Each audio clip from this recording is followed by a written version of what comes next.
Welcome to Car Coach Reports. This is 4-Minute Friday for the week ending February 1st, 2019. I'm Lauren Fix, and this is what's going on in your automotive world. Stay right with us.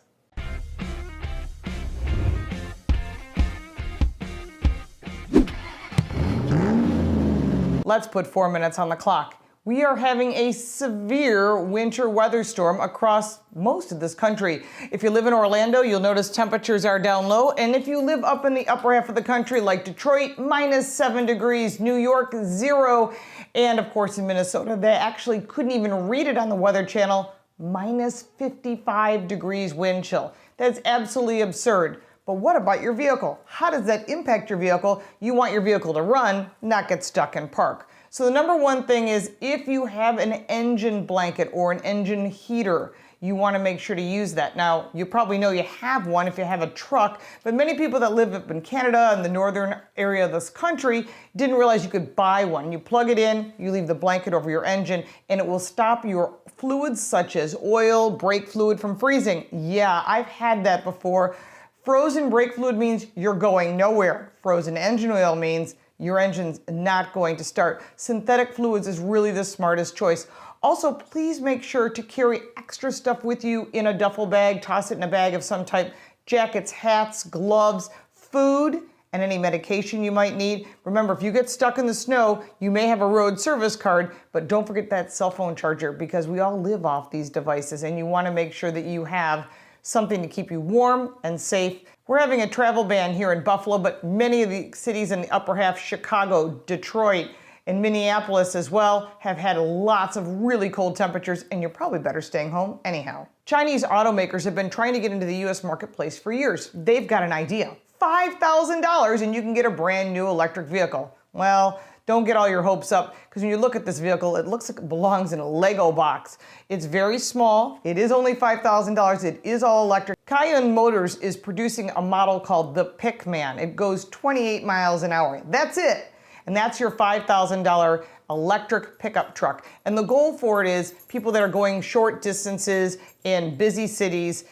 I mean, honestly, I wouldn't want to be trying to plug in a busy city, and for $5,000, I think you get what you pay for. I don't know, what are your thoughts on that? $5,000, are there any safety features? Are there even safety belts? Well, they're going to be bringing them here to the US, so you're definitely going to see them. Probably not on the highway, most likely not in cities. You'll probably see them used for industrial applications. Still, an interesting concept, $5,000 for an electric vehicle. I think you get what you pay for.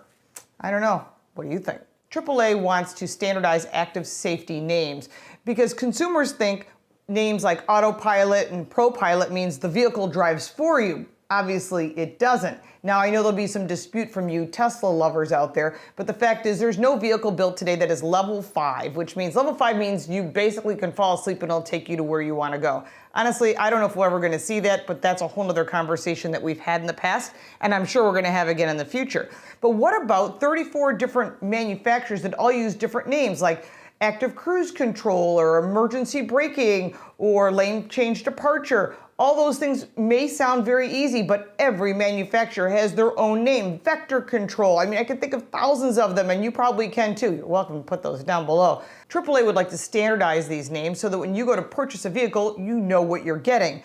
This week in automotive history, January 27th, 1965, Carroll Shelby brings us the 1965 Shelby GT350 with 306 horsepower. So what he did is he took a Mustang GT, he put performance parts on it and made it a race car, a muscle car, and a very collectible one at that. If you look at some of the auction results, these vehicles in perfect condition, well restored, go for over $500,000. Unbelievable to think that a 65 Mustang essentially has that provenance. And the reason is Carroll Shelby. And we restore 65, 66 Shelbys, and that is a personal favorite of mine. What's your favorite car? You can put that down below as well.